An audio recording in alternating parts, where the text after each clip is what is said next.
నమస్తే, welcome to focus. ఇరాన్పై బూతులతో దాడి, ఆయుధాలతో పని కావట్లేదని మాటలతో యుద్ధం, వార్ని వ్యతిరేకించినందుకు సహచరులపై ఆగ్రహం. ట్రంప్కు పిచ్చ కింద ఫ్రస్ట్రేషన్లో ఏం చేయబోతున్నాడు? అమెరికా చరిత్రలో రాంగ్ ప్రెసిడెంట్గా మిగిలిపోతాడా? ట్రంప్ వార్నింగ్ల మీద వార్నింగ్లు ఇచ్చినా డోంట్ కేర్ అంటోంది ఇరాన్. డెడ్లైన్లోగా డీల్ చేసుకోకుంటే ఇరాన్ మొత్తాన్ని పేల్చేస్తామని పెద్దన్న హెచ్చరించినా లైట్ తీసుకుంటోంది. దీంతో ట్రంప్కు పిచ్చెక్కిపోయింది. ప్రత్యర్థి దేశంపై బూతులతో రెచ్చిపోయాడు. వారిని ఎలా ఆపాలో తెలియకపోవడమే పెద్దన్న అసహనానికి కారణమా? ఇరాన్ ఇస్తున్న ఊహించని షాకులు ఆయన మైండ్ బ్లాంక్ అయ్యేలా చేస్తున్నాయా? ఇరాన్పై బూతులతో దాడి, ఆయుధాలతో పని కావట్లేదని మాటలతో యుద్ధం, వార్ని వ్యతిరేకించినందుకు సహచరులపై ఆగ్రహం. ట్రంప్కు పిచ్చెక్కిందా? ఫ్రస్ట్రేషన్లో ఏం చేయబోతున్నాడు? అమెరికా చరిత్రలో రాంగ్ ప్రెసిడెంట్గా మిగిలిపోతాడా? పేరుకే పెద్దన్న, అన్నీ చెత్త నిర్ణయాలే, దుందుడుకు వ్యవహారాలే. రెండోసారి అధ్యక్షులయ్యాక ఈ పిచ్చి పీక్స్కు చేరింది. తలతిక్క పనులతో ప్రపంచాన్ని పరేషాన్ చేస్తున్నారు ట్రంప్. తొలుత డిపోర్టేషన్, తర్వాత టారిఫ్ల బెదిరింపులు, ఆంక్షలతో టెన్షన్ పెట్టారు. వెనకా ముందు ఆలోచించకుండా ప్రత్యర్థి దేశాలపై యుద్ధాలకు కాలు దువ్వారు. అంతా తన మాటే నెగ్గాలనే మొండిఘటం. ఇది కొన్ని దేశాల విషయంలో వర్కౌట్ అవుతుందేమో గానీ ఇరాన్ లాంటి దేశాల విషయంలో బూమరాంగే అవుతుంది.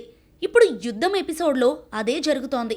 ఉన్నట్టుండి వార్ మొదలుపెట్టిన ట్రంప్ దాన్ని ముగించలేక తిప్పలు పడుతున్నారు. ఇరాన్ని ఎలా దారికి తేవాలో తెలియక తెగ టెన్షన్ పడుతున్నారు. ఓవైపు దాడులు, మరోవైపు హెచ్చరికలు, అయినా నో యూజ్. ట్రంప్ ఏ రేంజ్లో రెచ్చిపోతుంటే ఇరాన్ అంతకు మించి స్థాయిలో షాక్లిస్తోంది. ఊహించని జలక్లతో దిమ్మ తిరిగి బొమ్మ కనిపిస్తోంది. వార్ మొదలై 5 వారాలు దాటుతున్నా హార్ముజ్ను తెరిపించలేకపోయారంటే ట్రంప్ పరిస్థితి ఏంటో అర్థమవుతోంది. ఇరాన్పై అకారణంగా యుద్ధం ప్రారంభించిన అమెరికా, ఇజ్రాయెల్కు ఇప్పుడు ఏం చేయాలో పాలుపోవటం లేదు. ఎప్పట్లోగా ముగుస్తుందో చెప్పలేని సిచ్యువేషన్.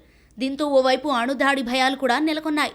ఇలాంటి సమయంలో మంగళవారంలోగా తనతో ఒప్పందం చేసుకోవాలని, లేకపోతే ఇరాన్ మొత్తాన్ని పేల్చేస్తానంటూ ట్రంప్ చేసిన హెచ్చరికలు ప్రపంచాన్ని కలవరపెడుతున్నాయి. మంగళవారం గడువు ముగిసేలోపు అమెరికాతో శాంతి ఒప్పందానికి రాలేకపోతే మొత్తం ఇరాన్ను పేల్చేస్తానని ట్రంప్ హెచ్చరించారు.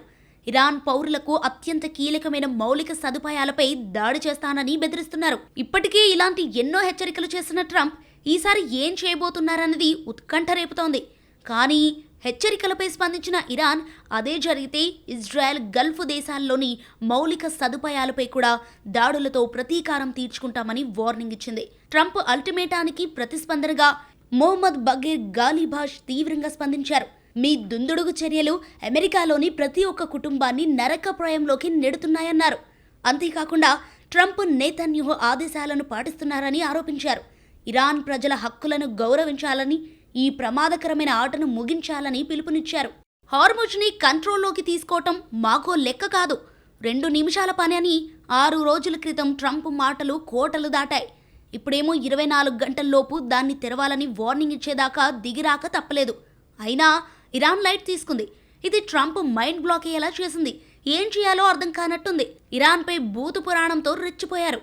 చిల్లర భాష మాట్లాడుతూ చిందులు తొక్కారు. డీల్కు ఓకే అనకపోతే నరకానికి పంపిస్తా, చూస్తూ ఉండండి, అల్లాను ప్రార్థించండి అంటూ ట్రంప్ తన సొంత సామాజిక మాధ్యమమైన ట్రూత్ సోషల్లో పోస్టు చేశారు. ఇరాన్లో మంగళవారం నాడు power plant day, bridge day 2 ఒకేసారి ఉంటాయి. అలాంటిది ఎప్పుడు చూసుండరు అని రాసుకొచ్చారు. హార్ముజ్ జలసంధిని తెరవండి, లేదంటే తీవ్ర పరిణామాలను ఎదుర్కొంటారు, దాని పర్యవసరాలు మీరే చూస్తారంటూ కామెంట్స్ చేశారు. ఇరాన్ మాత్రం ట్రంప్ మాటలను అస్సలు లెక్క చేయటం లేదు. దాడులను కొనసాగిస్తూనే ఉంది. అదే పనిగా సరిహద్దు అరబ్ దేశాల్లోని మౌలిక సదుపాయాలు, ఆర్థిక వనరులపై దాడులకు పాల్పడుతోంది. అమెరికా హెచ్చరికలపై ఖాతరు చేయకుండా ఏమాత్రం వెనక్కి తగ్గని పరిస్థితులలో ట్రంప్ చేసిన పోస్ట్ ప్రాధాన్యం సంతరించుకుంది. మరోవైపు అమెరికాకు చెందిన F-15E strike eagle fighter jet ఇరాన్లో కూలిపోవటం, గల్లంతైన పైలట్ కోసం అమెరికా రెస్క్యూ ఆపరేషన్, పైలట్ను కాపాడిన పరిణామాల అనంతరం ట్రంప్ ఈ పోస్టు చేశారు. అయితే ఇరాన్తో యుద్ధాన్ని 6 రోజుల్లోగా ముగిస్తామంటూ తొలుత చెప్పిన ట్రంప్ ఇరాన్ ఏమాత్రం వెనుకకు తగ్గకపోవడంతో అసహనంతో ఈ పోస్ట్ పెట్టినట్లు పరిశీలకులు భావిస్తున్నారు. ఇరాన్తో యుద్ధంలో అగ్రరాజ్యం అమెరికాకు ఊహించని ఎదురు దెబ్బలు తగులుతున్నాయి. ఇరాన్పై యుద్ధంలో అమెరికా ఇప్పటిదాకా ఏకంగా 19 యుద్ధ విమానాలను కోల్పోయినట్టు ఓపెన్ సోర్స్ ఇంటెలిజెన్స్ నివేదిక పేర్కొంది. పలు హెలికాప్టర్లు, డ్రోన్లను కూడా ఇరాన్ కూల్చేసినట్టు తెలిపింది.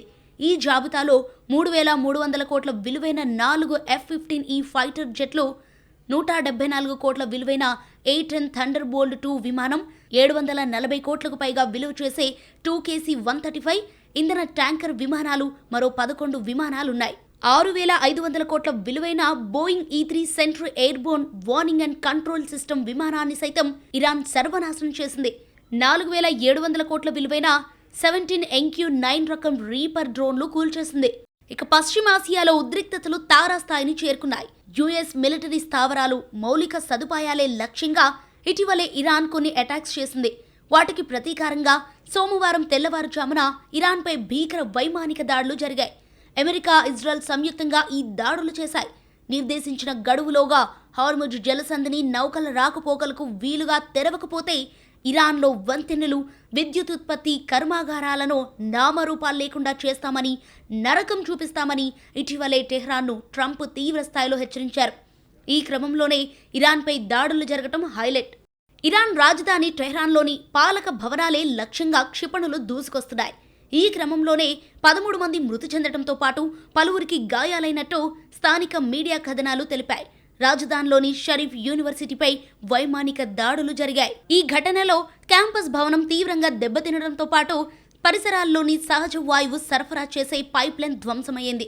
దేశ ప్రజలను లక్ష్యంగా చేసుకుని శత్రువులు దాడి చేస్తున్నారు.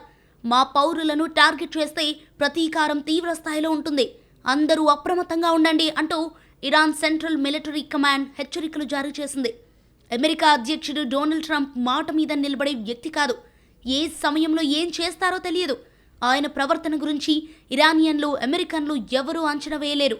హార్ముజ్ జలసంధిని మొత్తం ప్రపంచం కోసం తెరిచి ఉంచినా ఇరాన్ శత్రువులకు మాత్రం మూసే ఉంటుందని దేశ సాంస్కృతిక మంత్రి రెజా సాలిహీ అమీరీ తేల్చి చెప్పారు. ఇక ట్రంప్ దూకుడు వైఖరిపై సొంత దేశంలోని వ్యతిరేకత వ్యక్తమవుతోంది. ఈ యుద్ధం వల్ల దేశం మరో సుదీర్ఘకాల సంక్షోభంలోకి జారుకుంటోందని మేరీల్యాండ్ గవర్నర్ వెస్ మూర్ ఆందోళన వ్యక్తం చేశారు. అయితే ప్రమాదకరంగా మరో శాశ్వత యుద్ధంలోకి వెళుతున్నామని, అసలు మన లక్ష్యమేంటో, ఏ లక్ష్యం సాధిస్తే విజయమనాలో ఎవరికీ స్పష్టత లేదంటూ ఆవేదన వ్యక్తం చేశారు. ఈ వార్తోనే గ్యాస్ ధరలు $1కు పైగా పెరిగాయని, ఇది ప్రజలపై భారం మోపుతోందని మేరీల్యాండ్ గవర్నర్ వెస్ట్ మూర్ చెప్పుకొచ్చారు. అటు యుద్ధం ముగించలేక ఇటు సొంత దేశంలో విమర్శలతో ట్రంప్ ఉక్కిరిబిక్కిరవుతున్నారు. ఏం చేయాలో తెలియక పిచ్చెక్కినట్లు ప్రవర్తిస్తున్నారు. వార్లో ట్రంప్ టోటల్గా అట్టర్ ఫ్లాప్. అవును, ఇది నిజం. యుద్ధం చేయడంలోనే కాదు, యుద్ధం ఆపడంలోనూ వైఫల్యమే.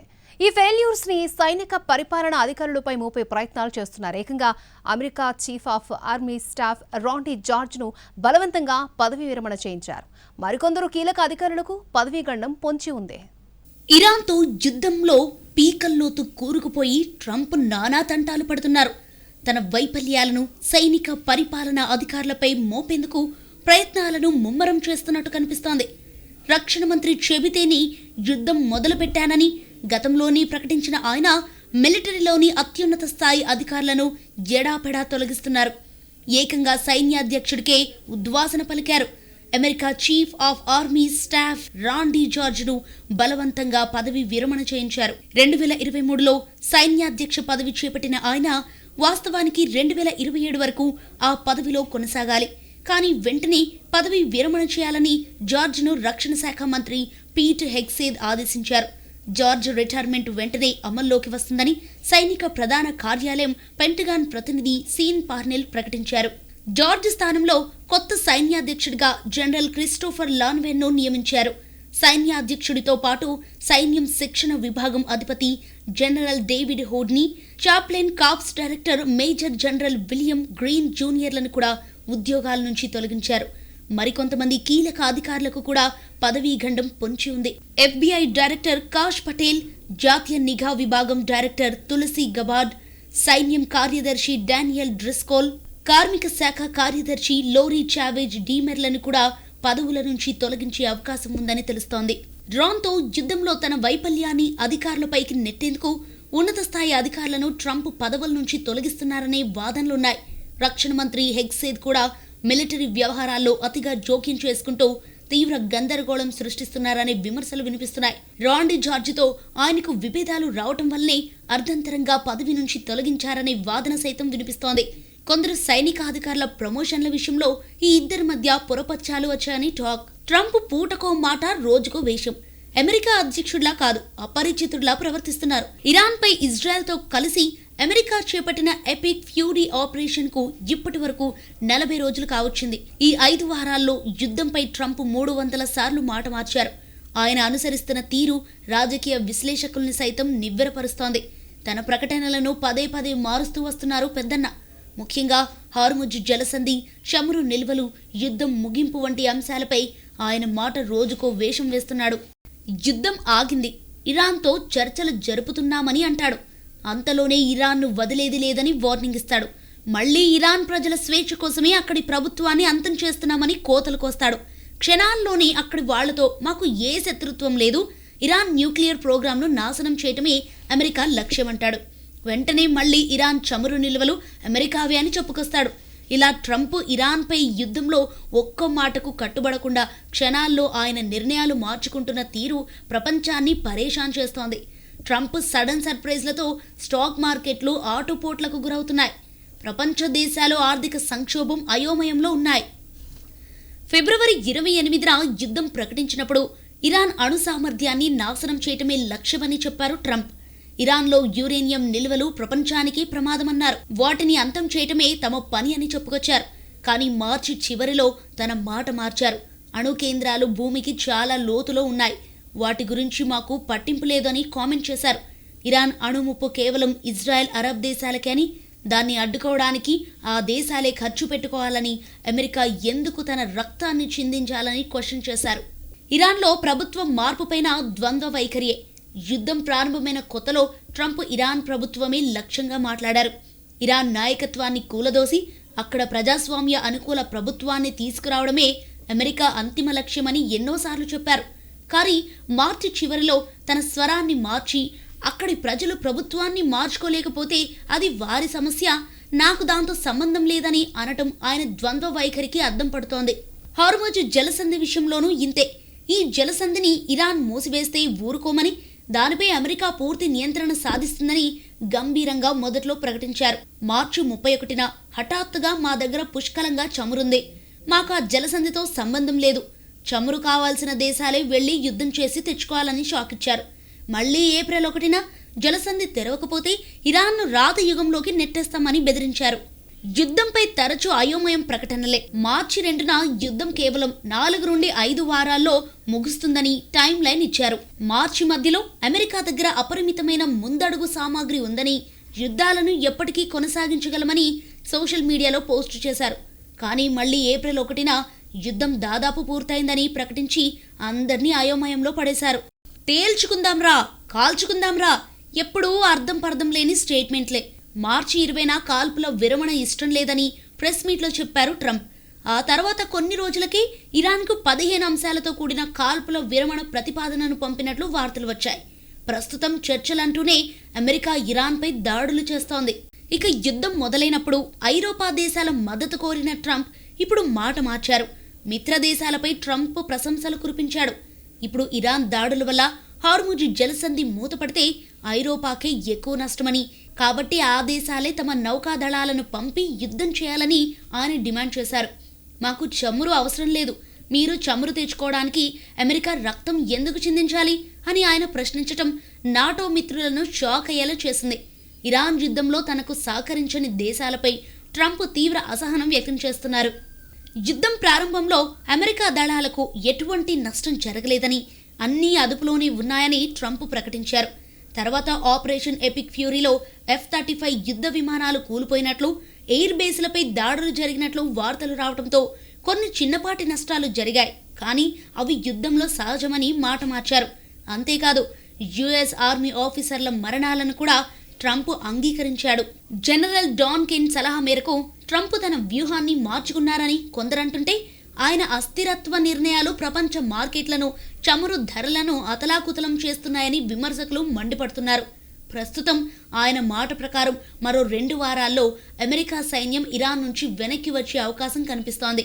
కానీ ఆయన మళ్ళీ ఎప్పుడు మాట మారుస్తారో ఎవరూ ఊహించలేకపోతున్నారు. ట్రంప్ తీరు ప్రపంచాన్ని టెన్షన్ పెడుతోంది. అమెరికాలోనూ ఆయన నిర్ణయాలపై తీవ్ర వ్యతిరేకత వ్యక్తమవుతోంది. మరోవైపు పదవీ గండం ఉందనే టాక్ నడుస్తోంది. ట్రంప్ పదవికే ఎసురు తెచ్చేలా ప్రస్తుత పరిస్థితులున్నాయి. యుద్ధం ఆపడం సంగతేమో గానీ అమెరికా చరిత్రలో రాంగ్ ప్రెసిడెంట్గా మిగిలిపోయే అవకాశం ఉంది. ఇరాన్కు ట్రంప్ డెడ్లైన్ వర్కౌట్ అయ్యేలా లేదు. 48 గంటల్లోగా హార్ముజ్ను తెరవకపోతే విధ్వంసకర రీతిలో దాడులు ఉంటాయని హెచ్చరించినా ఫలితం లేకపోయింది. దీంతో తాజాగా ఇరాన్ డెడ్లైన్ గడువును మరో రోజు పొడిగించక తప్పని పరిస్థితి. ప్రస్తుతం పశ్చిమాసియా యుద్ధ పరిస్థితులు మరింత భీకరంగా మారాయి. ప్రపంచ చమురు రవాణాకు ఎంతో కీలకమైన హార్ముజ్ జలసంధిని క్లోజ్ చేసి ఇరాన్ చమురు సంక్షోభానికి కారణమైంది. దీంతో చమురు సంక్షోభం తలెత్తి ఇబ్బందికర పరిస్థితులు నెలకొన్నాయి. ఈ నేపథ్యంలోనే ట్రంప్ ఎట్టి పరిస్థితుల్లో హార్ముజ్ను తెరవాలని, లేకపోతే వినాశనమేనని ఇరాన్కు గట్టి వార్నింగ్ ఇచ్చారు. కానీ ఇరాన్ ముందు ఇవేవీ పనిచేయటం లేదు. ట్రంప్ కొత్త డెడ్లైన్ బుధవారం ఉదయం 12 గంటల వరకు డెడ్లైన్ పొడిగించినట్లు తెలుస్తోంది. దీంతో ఇరాన్కు హార్ముజ్ జలసంధిని తెరవడానికి మరో రోజు గడువు లభించినట్లయింది. కానీ ట్రంప్ ఆంక్షలను ఇరాన్ బేఖాతరు చేసినట్టు కనిపిస్తోంది. డెడ్లైన్ గడువు సమీపిస్తున్నప్పటికీ ఇప్పటి వరకు టెహ్రాన్ తరపు నుంచి ఎటువంటి ప్రకటనలు వెలువడలేదు. అటూ ఇటూ పోయి ట్రంప్ పదవికే ఎసరు తెచ్చేలా ప్రస్తుత పరిస్థితులున్నాయి. పదవీ గండం పొంచి ఉందనే ఊహాగానాలు ఊపందుకున్నాయి. అధ్యక్ష పీఠం నుంచి అధ్యక్షుణ్ణి దింపేందుకు అమెరికన్ కాంగ్రెస్తో పాటు సొంత పార్టీ రిపబ్లికన్ నేతలే ప్రయత్నాలు మొదలుపెట్టారనే చర్చ ప్రస్తుతం అమెరికా సహా ప్రపంచవ్యాప్తంగా జరుగుతోంది. ట్రంప్ను పదవి నుంచి తొలగిస్తారా అనే ప్రశ్న టాక్ ఆఫ్ ది వరల్డ్ అయింది. ఇప్పటికే పలు దేశాలపై పన్నుల భారం, ఇరాన్తో యుద్ధంపై ట్రంప్ రోజుకో మాట మారుస్తున్నారు. యుద్ధం వేళ ఆయనకు వారి దేశంలోని వ్యతిరేకత పెరుగుతోంది. ఈ క్రమంలోనే అధ్యక్ష పదవి నుండి ట్రంప్ను తొలగిస్తున్నారనే టాక్ నడుస్తోంది. దీనికి తోడు ఓ చట్టసభ్యుడు కూడా అందుకు ప్రతిపాదించారని తెలుస్తోంది. కాల్షీ వంటి బెట్టింగ్ ప్లాట్ఫామ్స్లో పెద్దన్న తొలగింపుపై పందెం వేసే వారి సంఖ్య పెరుగుతోంది. ఇరాన్తో వార్ కీలక నిర్ణయాల్లో ఆయన వ్యవహార శైలే అందుకు కారణం. ట్రంప్ను 25వ అమెండ్మెంట్ ఆధారంగా తొలగిస్తారా అనే ప్రశ్నకు ఎస్ అన్నవారి సంఖ్య గత నెలలో 28.6% ఉండగా ఇప్పుడు అది 35.1%కి చేరింది. అన్ని విషయాల్లో ఏకపక్ష నిర్ణయాలు తీసుకుంటూ గందరగోళానికి తెరతీస్తున్నారు ట్రంప్. ఇజ్రాయెల్ కోసం అమెరికా సైనిక చర్యకు దిగటంతో ఆ దేశ జీడీపీ పడిపోయింది. స్టాక్ మార్కెట్స్ కుప్పకూలటంతో ఇన్వెస్టర్ల సొమ్ము ఆవిరైంది. ఇలా అవసరం ఉన్నా లేకపోయినా అన్నింట్లో తలదూర్చటమే ఆయన్ని తొలగించాలనే నిర్ణయం తీసుకున్నట్టు తెలుస్తోంది. అమెరికా చరిత్రలో రాంగ్ ప్రెసిడెంట్గా మిగిలిపోతాడా అనే చర్చ సైతం నడుస్తోంది. రోజు రోజుకు యుద్ధం తీవ్రతరం అవుతుండటం అటు అమెరికాలోనూ ఇబ్బందికర పరిస్థితులకు దారితీసింది. ట్రంప్కు వ్యతిరేకంగా అమెరికన్లు రోడ్ల మీదకు వస్తున్నారు. నిరసన ప్రదర్శనలు నిర్వహిస్తున్నారు. రాజధాని వాషింగ్టన్ డీసీ కలుపుకొని దాదాపు అన్ని స్టేట్ సిటీల్లోనూ ఇదే పరిస్థితి. యుద్ధానికి తాము వ్యతిరేకమనే విషయాన్ని బాహటంగా తెలియజేస్తున్నారు. దాడులను విరమించుకోవాలని డిమాండ్ చేస్తున్నాయి. నిజానికి రెండోసారి డొనాల్డ్ ట్రంప్ గద్దెనెక్కి పట్టుమని 15 నెలలు కాలేదు. అప్పుడే ఆయన పొలిటికల్ గ్రాఫ్ పాతాళానికి పడిపోయింది. ఎన్నికల్లో నెత్తిన పెట్టుకుని ఊరేగించిన జనం ఇప్పుడు బండకేసి బాధేస్తున్నారు. వద్దు బాబోయ్ ట్రంప్ అంటూ మొత్తుకుంటున్నారు.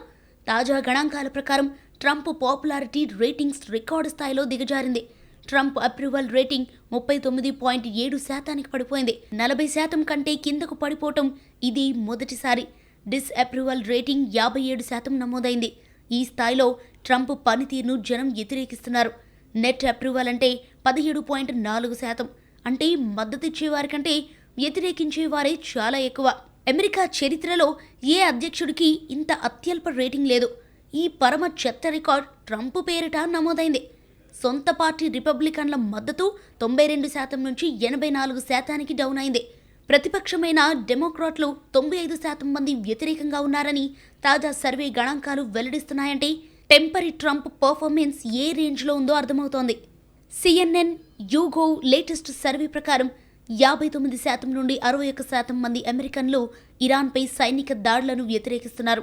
కేవలం 27% నుంచి 30% మంది మాత్రమే సమర్థిస్తున్నారు.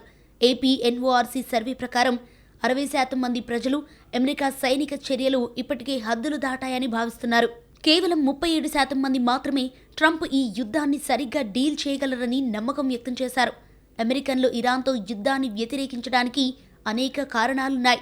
ఇరాక్, ఆఫ్ఘనిస్తాన్ తరహాలో మరో సుదీర్ఘ యుద్ధం తప్పదని ఆందోళన చెందుతున్నారు.